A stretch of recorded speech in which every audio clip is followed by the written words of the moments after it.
Hi, this is Bruce Lindsey, working with Liz Gallo, continuing to document the stories of veterans. Today, we're with the veteran who had the most influence on my life, Don Lindsey, my father. My father was drafted and served during peacetime. However, a lot of the concepts of service that he passed on to me were learned during his time in the Army. I'm Don Lindsey. I actually was born in Washington, D.C., but grew up in Maryland. When I was 4 years old, we moved out to a small farm way out in the country at that time. Now there's an 8-lane highway going through there, but it was just a little country road at the time. And we grew up there. We had a lot of chickens. It was a big chicken operation for the time. Compared now, it's a very small operation. And we had a couple cows and raised a couple pigs, and we sold eggs and frying chickens in Washington. My mother would drive us around, and we would go in and deliver eggs every Friday. We had a route that we went to, and one of the things that we went into the State Department in Washington, and there was a lot of customers in there. And we just walked in carrying these big boxes, and now you can't even get in without going through a metal detector and all that. But those were different days. And went to school in 1954. Graduated from Penn State. Whoa. Watch my mouth. I had to bleep that out. Maryland University. And between the time that our last classes were and we had the actual ceremony of graduation, was a week and a half or 2 weeks, and that's when we got married. So we got back in time for the ceremony.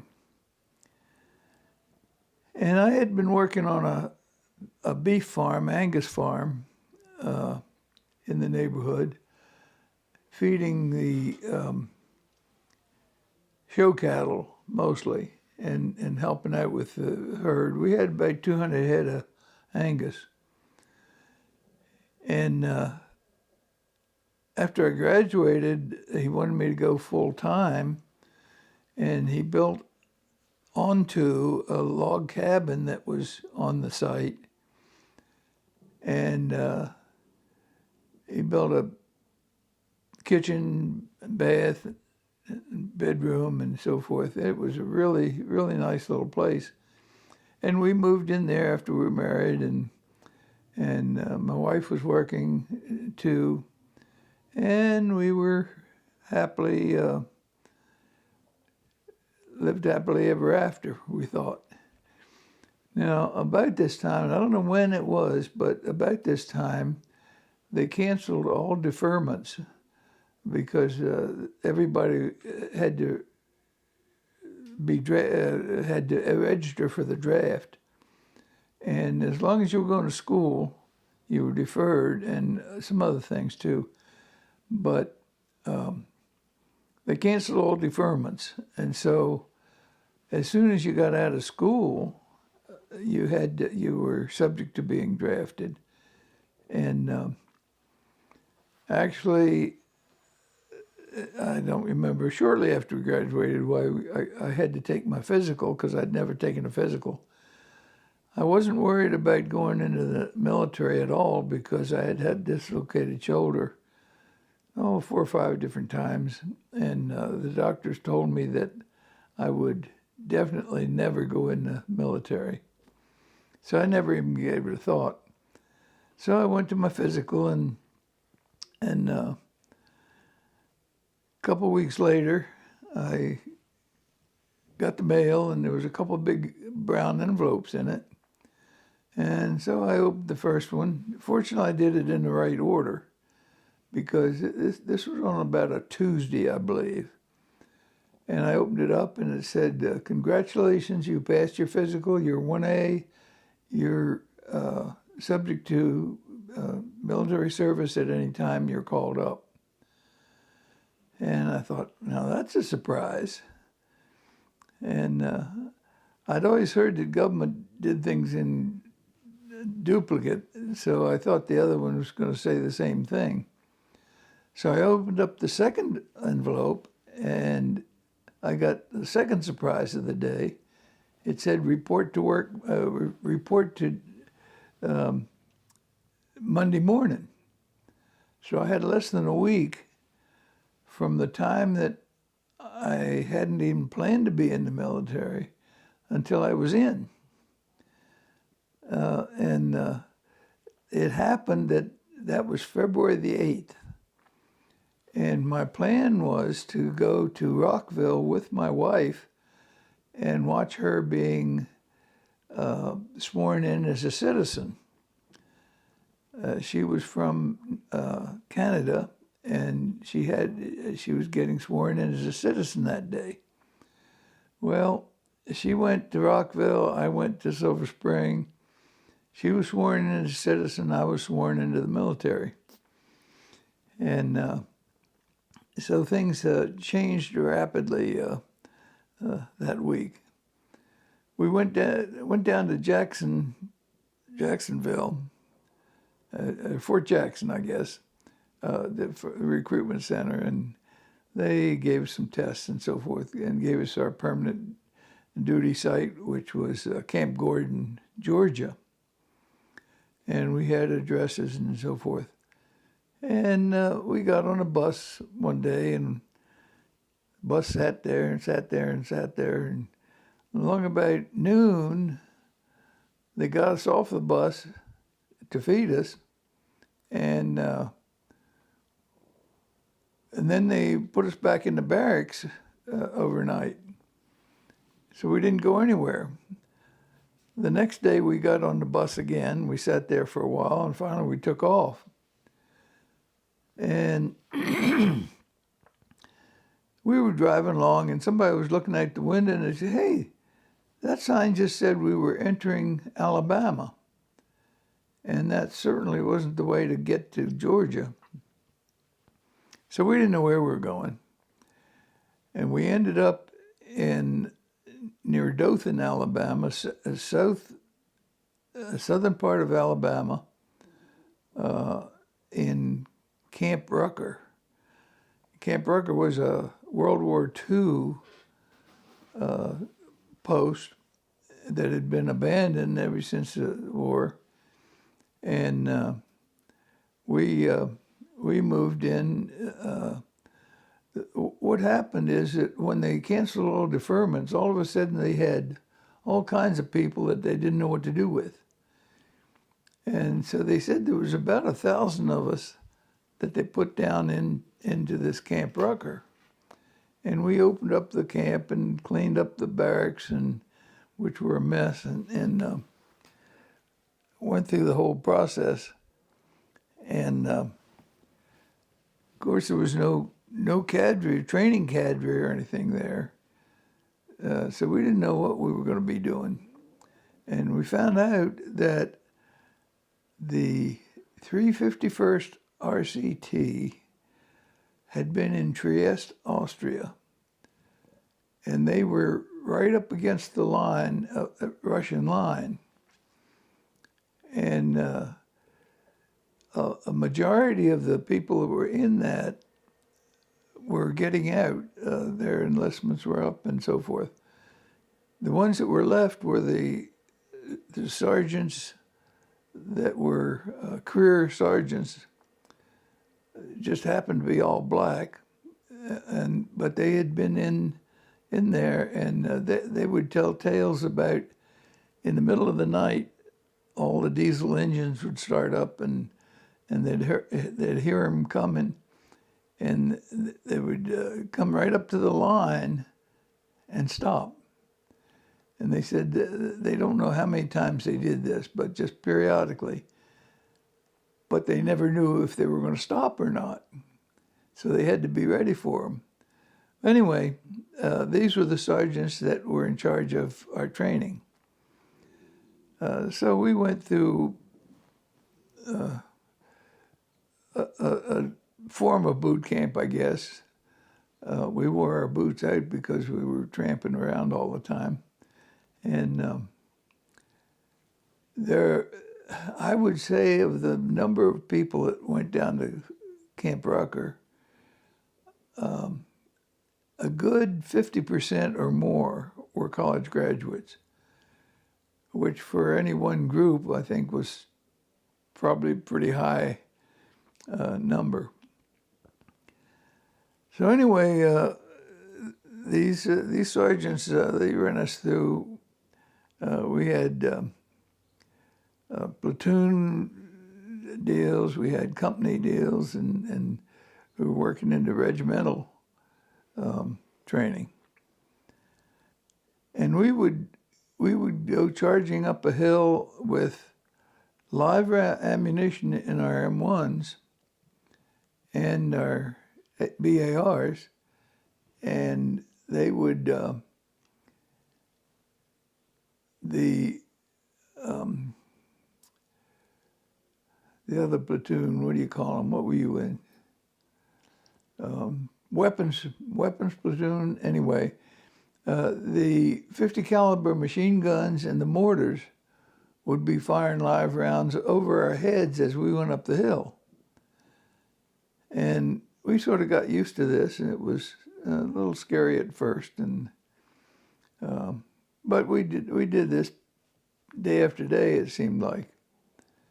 And then finally, well, nobody had any rank, except the sergeants that were career people.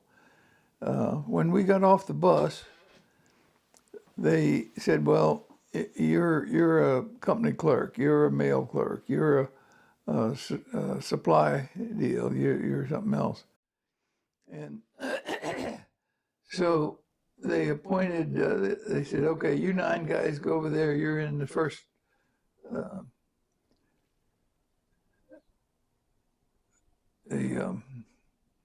Squad?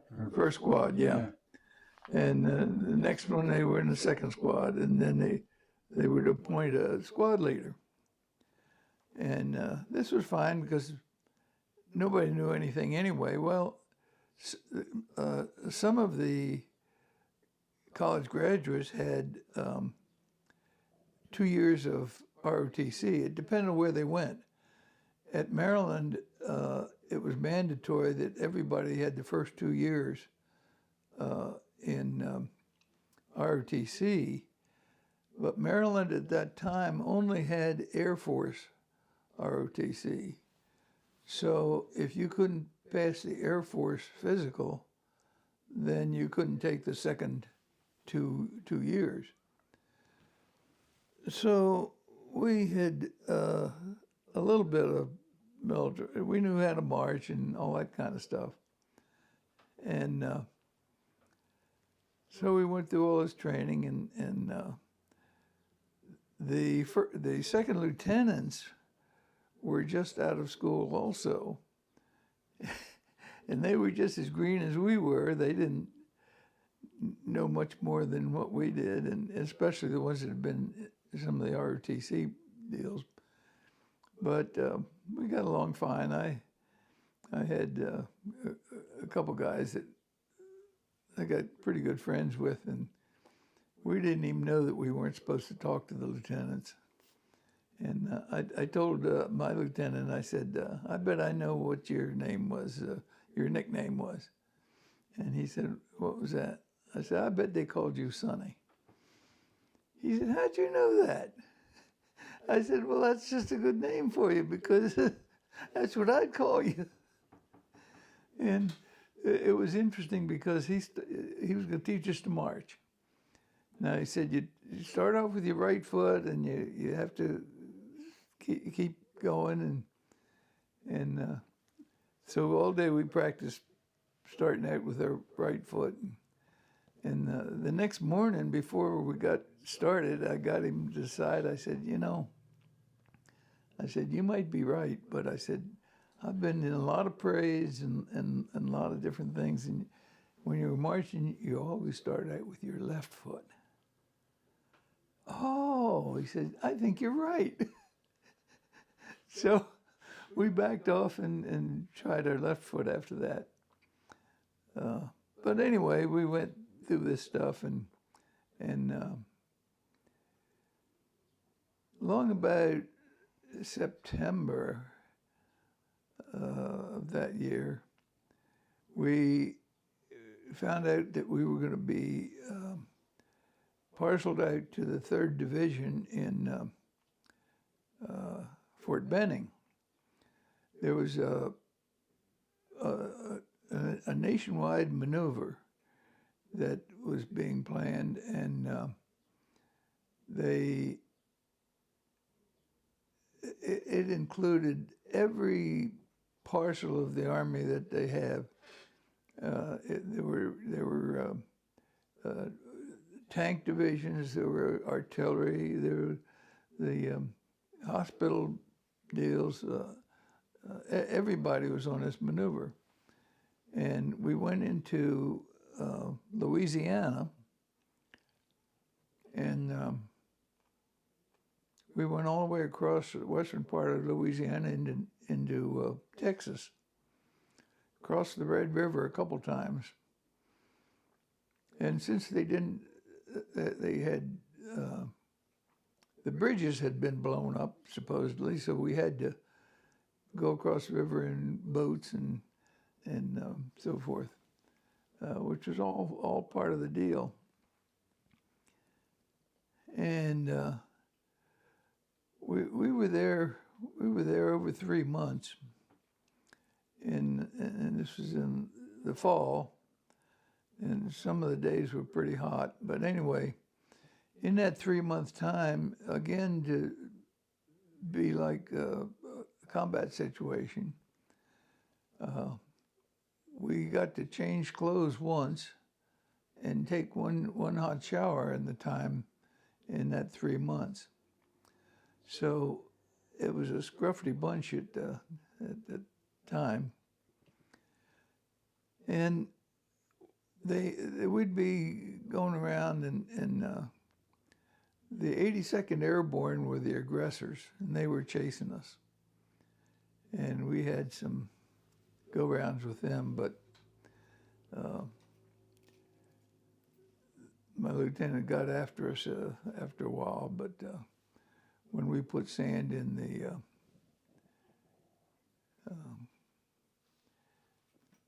the blank forms, blank ammunition that we had, you could put about 1/4 of an inch of sand in the end of the cartridge. And that kind of stung, I guess, when it hit you. And our lieutenant said that we shouldn't do that, so we stopped doing that. But it sure got their attention. The 82nd Airborne, they were tough and gruff, and they were telling us what to do. But anyway, so we went through this, and they had umpires that would come along, and every once in a while they would throw some firecrackers, and then they would come and hang tags on the ones that were wounded. And so one morning we were going down the road, and they threw some firecrackers, and they stopped us, and they hung tags on 3 or 4 of us. I think I got shot in the hip, and I couldn't move, and some of the others, the tags said what kind of wounds you had. So we were there on the side of the road, and they said, well, you're wounded now, and you have to stay here. The company's going to keep moving, but you stay here, and the ambulances will come along, and they'll take you to the field hospitals and so forth. So we were sitting there, and everybody left us, and And about that time, it started raining. And I said to the other guys, I don't know about you guys, but I'm going to go over there in that barn and get out of the rain, which we did. And so we stayed in the barn about a week and a half. And that was pretty good. I rode out with the farmer when he fed his cattle and so forth. Another episode that we had, we were doing night training. This was before we went to the Operation Sagebrush. But in this night training, we were setting up a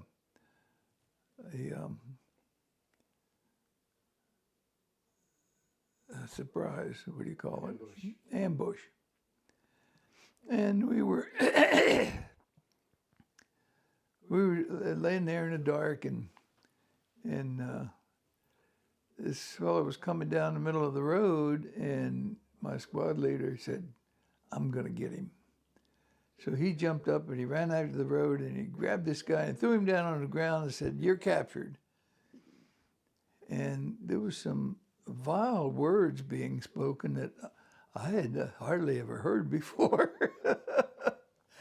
And it turned out it was our company commander, who was a career man too, and he was not one that you could talk to even. And he didn't take that too lightly. And I never knew what happened to our squad leader, except that the next morning I was the squad leader. And I'd been squad leader for, I think I had 3 people in my squad that were college graduates. And when we went to Fort Benning, we were 2 or 3 here and 1 there, and filled out their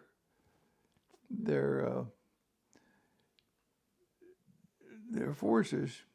And then the lieutenant, he was a first lieutenant and a pretty sharp guy. He interviewed all of the guys from Fort Rucker and asked us what we did and so forth. And I told him I was squad leader. And he said, he says, I can't make you a squad leader. We've got corporals that are assistant squad leaders and sergeants that are squad leaders. And he said, what do you know about a BAR? And I said, well, I don't know too much about them, which wasn't the right answer either. It was no right answer. I could have said I know everything. I was one of 2 that could take them apart and put them together again. But I didn't let on that. So he said, we need to have everybody knowing a little bit about these. So he said, you draw a BAR. Well, I knew they were 22 pounds without any ammunition, and you always had ammunition in to boot. So I wasn't too happy about that, carrying one of those things around for 3 months in the wilderness. And so the next morning, he called me out of the ranks, and he said, did you get your BAR yet? I said, no, sir, I was going to go down and get it this morning. And he said, I've been thinking. He says, draw a rifle instead. And I said, yes, sir, right away. And I found out later that one of the guys in my squad, Dick Golden, was a Princeton graduate. And this lieutenant was a Princeton graduate. And somehow they got to drinking beer together in the PX that night. And the lieutenant said, do you happen to know any of these guys from Rucker? And he said, this guy Lindsey. He said, he said, yeah, he was my squad leader. And that's all he would tell me. He never told me what kind of a tale he spun. But anyway, it worked out well because I drew a rifle, and actually I became a squad leader in the field, and as even acting platoon sergeant for a while, but then it ended. But we still didn't have any rank at all. And when I was a squad leader, there were two in the squad there that had corporals. And the lieutenant said, I don't care about stripes or anything. This is the guy that you're going to listen to. And he said, I don't want any fussing about it. So anyway, that's how I was in the sagebrush operation. And towards the end of we knew about when it was going to end. It was going to end up in the middle of December sometime. So we were in the barn there, and as part of the maneuver, they had had a supply dump in the field just up from where this barn was. And then they took these supplies across the river, the Red River, I think it was, and took them over to the troops that had crossed the river. Found out later that they were on half rations because they didn't get enough supplies over there that they could use. But anyway, we went up at nighttime, and each of us got a box of C rations and carried them back to the barn, and we lived on C rations pretty much, which we were going to be doing anyway. And the farmer thought that they were pretty good. He said, I'll bring you some good groceries if you get me a box of C rations. He said, well, we can get you 2 or 3 boxes if you want. So anyway, we had a pretty good week or so there. And then we decided we better try to get back to our units. So we started walking down the road, and we probably went a mile or two, and we came across a field hospital. So we went into the field hospital, and they looked at our tags, and they said, oh, you're dead, you're dead. It's been more than a week, and you probably bled to death. And so they had graves registration there, and some of the guys that didn't make it, they had to go out and watch crosses being set up with their name on it. The guy looked at me. He said, "Your name's Lindsey?" And I said, "Yes." He said, "Well, that's my name too." He said, "I think I'm going to save you." So he saved me, and I just became a hospital patient. And then in about a day, some ambulances rolled up, and we all jumped in, and they drove us around until they found our people. And we went back. Of course, we traveled all of this in the back of a deuce and a half, and those boards are just very comfortable to ride on. And I don't know, from Texas to Georgia, must be maybe 1,000 miles. I don't know. It's a long ways to sit on those hard boards. And so anyway, we started back to Fort Benning, and halfway we stopped at Rucker overnight. And I asked the lieutenant, I said, what time are they going to leave in the morning? And he got a half a smile on his face. He said, why do you want to know? And I said, well, I didn't want to oversleep. And he said, if you're not back here by 4:30, you're going to be in bad trouble.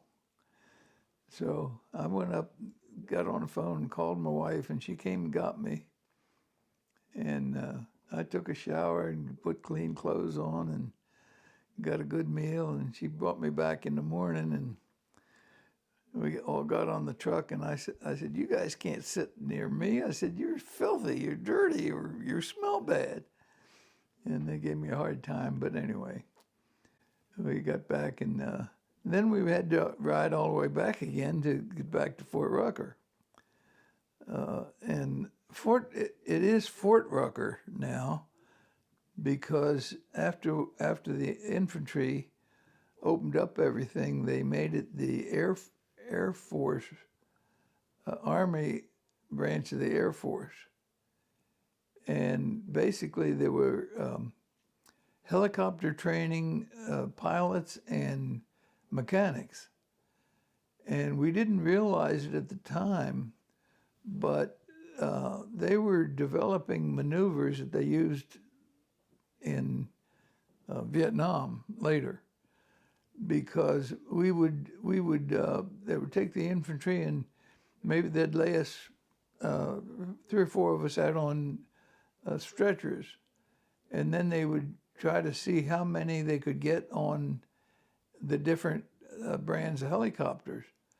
And some of them you could only get 1 or 2 on, and some of them you could get 4 or 5 on, and so they practiced getting us on and off, and then they'd get the whole company on a helicopter, or as many as they could, and they'd time us to see how long it took to get on and how long it took to get off, and then we'd go to the next one and do the same thing. We had no idea what was going on, but then when Vietnam came along and they were using helicopters for all kinds of stuff, we realized that they were trying to figure out which ones to buy for the military and developing tactics. So that was interesting too.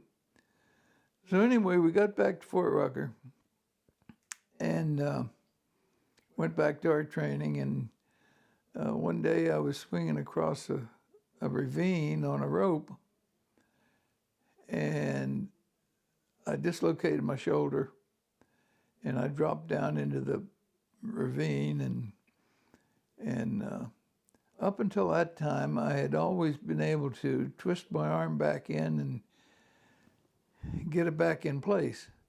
And it had come out once in the Army. But when I got it back in place and told them I had a dislocated shoulder, they looked at it and said, "Nah, you're trying to get out of work." So they didn't believe me. But anyway, this time I twisted, I turned, and I couldn't get it back in. So they put me in a Jeep and took me to the hospital. This is back at Rucker now, and took me in there. And they walked down the hall, and the chair there, and they said, "Well, you sit there. They're having a meeting in this room." And so I sat there, and it probably wasn't even 5 minutes, but I thought it was about an hour. And finally I got up and I went in there, and there was colonels and majors and captains and all kinds of brass at this meeting. And I didn't care. And I walked in and I said, "Somebody's got to take care of me right now." I said, "I've been out here for a long time and I've had it." And I figured I did have it. I figured I'd end up in the brig or something. But they laid me up on a table, and they got a hold of me and got me twisted back in. I said, "Okay, now I can go back to my unit." And they said, "No, you're going to the hospital." Ended up they operated on my arm. And I had, it was pretty good because I had a month of convalescent leave. So I went home to Maryland and found out my dad had bought a business and was moving. But anyway, we got back, and when I went back, I reported to my unit, and they said, "Well, you're not here anymore. You've been transferred. You're not eligible to do anything with the infantry anymore." And so they had put me in the post band. Well, they when they were getting things organized on the post, they decided to have a post band, and they asked for people that could play, and that sounded like better than the infantry. So I went down for an interview, and the director afterwards, he said, "Did you ever play a trombone before?" And I said, "Well, yeah, I played in the Maryland band, I played in the Redskin band," and well, he said, we can't use you. So I went back to the infantry. I thought, well, it was worth a try. Well, anyway, that was on my record, so they just put me back here. And he said, "What are you back here for?" So the last 3 or 4 months I was in the post band, and it was tough duty. Because I lived off post, I had to be back ready to go before Reveille, which I think was 5 o'clock, and I had to be back there by 4:30 to make sure my squad was all up and ready to go and so forth. Well, in the band, I had to be there by 9 o'clock, and we would practice until maybe 11, 10:30, quarter 11, and then we would be done. We'd break for lunch. And theoretically, after lunch, we were supposed to practice individually, but nobody ever did. And so I could go home in the afternoon if we weren't having a parade or something that night, that afternoon, and which was, I don't know, I don't think we had maybe a couple a month, but not very often. And so it was pretty good duty. And so I finished up in the band and finished up my 2 years and was discharged. And they told me I had 20% disability because of my shoulder, and I had to go to one of the veterans hospitals, actually in Pennsylvania when I got out, and they said that I wasn't eligible for anything because it was a pre-existing condition, and the Army operated on it and fixed it. So that's all they were responsible for. And actually, it was a pre-existing condition that was aggravated by the Army. But anyway, I never went back. Actually, they x-rayed my shoulder, and you can't really tell anything, but I got a call the next day or two, and they said I had to come back because they x-rayed the wrong shoulder. And which they didn't, because I wouldn't have let them. But anyway, so I didn't follow up on that at all. And so that was my military experience. There were different things that had happened during that. Somebody got into the armory, I guess, and took half a dozen carbines, and that really stirred them up. They were missing, and we had to crawl under every barracks looking for these carbines and so forth.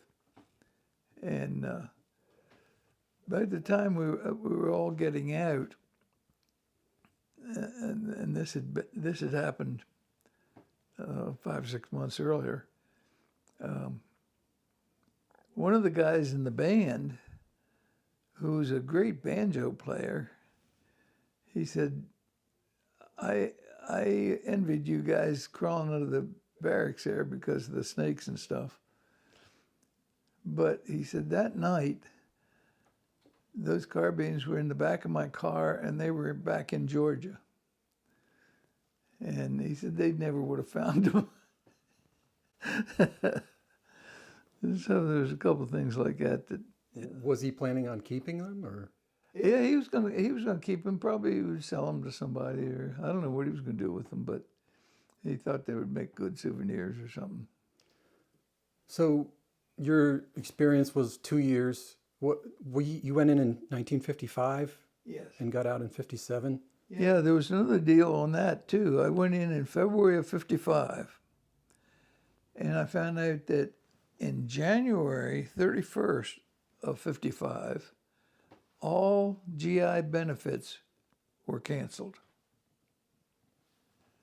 There were no schooling, there was no anything. All the benefits were canceled. And I asked him, I said, well, do I have any benefits? And they said, oh yeah, you get a flag for your coffin.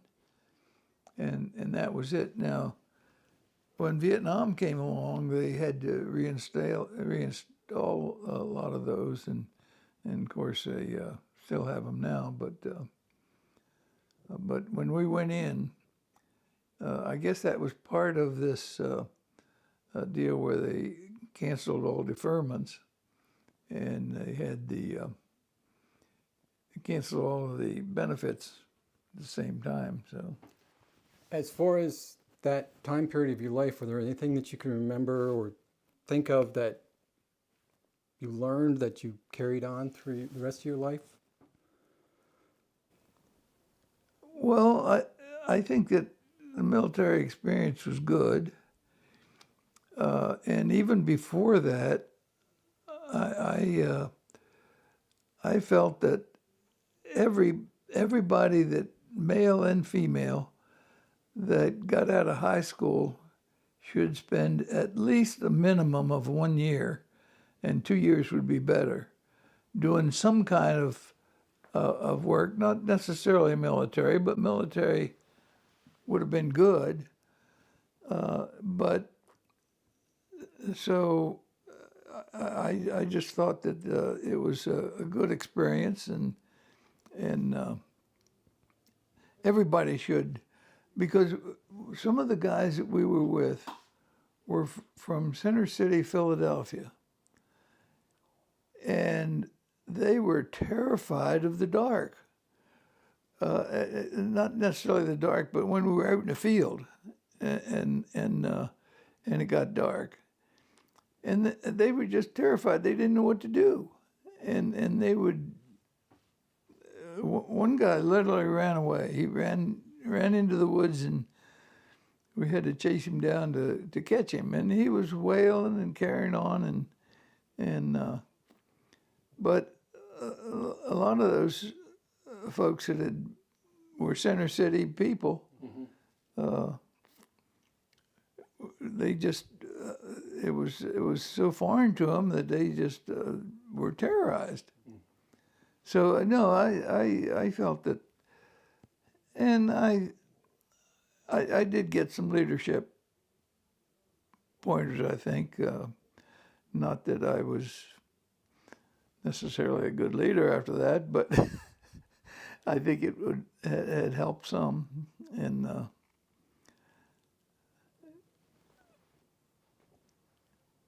it was just a good experience. I didn't necessarily like it the whole time I was there, but I enjoyed it. The best time we had was the 3 months in the field in Louisiana and Texas. And not because we were in a barn all the time, but it was just a real fun camp out. Did you have people from all different areas and walks of life come in together? You mentioned that half were college graduates, but did you have kind of a north, south, farm, city? There was one guy was from a farm in Maryland, and he said, I might as well have come in here because we just sold the family farm to the first government agency to move out of Washington out into Maryland, and now there's a whole community. So he was from Maryland. The fellow, Princeton graduate, he was from New York State. There were some of them from Boston. So yeah, we had, and during the time I was in, the military started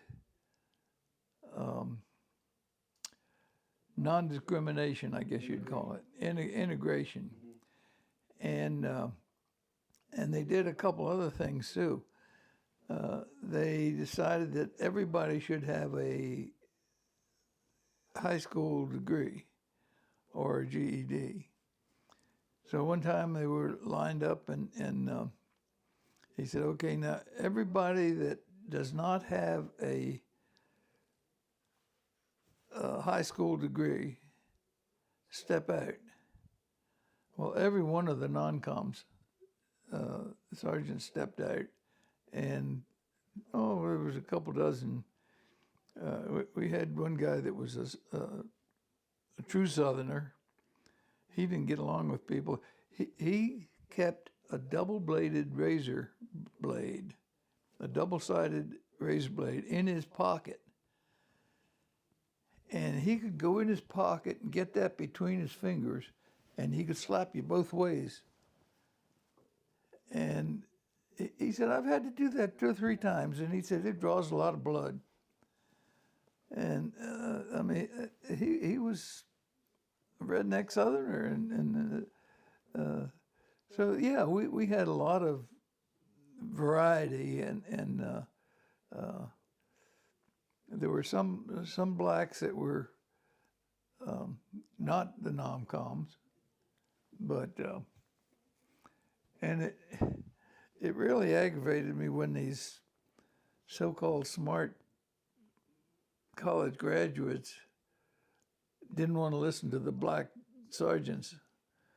They said, "I'm not going to take orders from some black guy," and it was kind of ignorant. But there was one of the guys. He wasn't in my squad, but he was a Penn State graduate, and I forget what he tried out for, but he almost made one of the Olympic teams.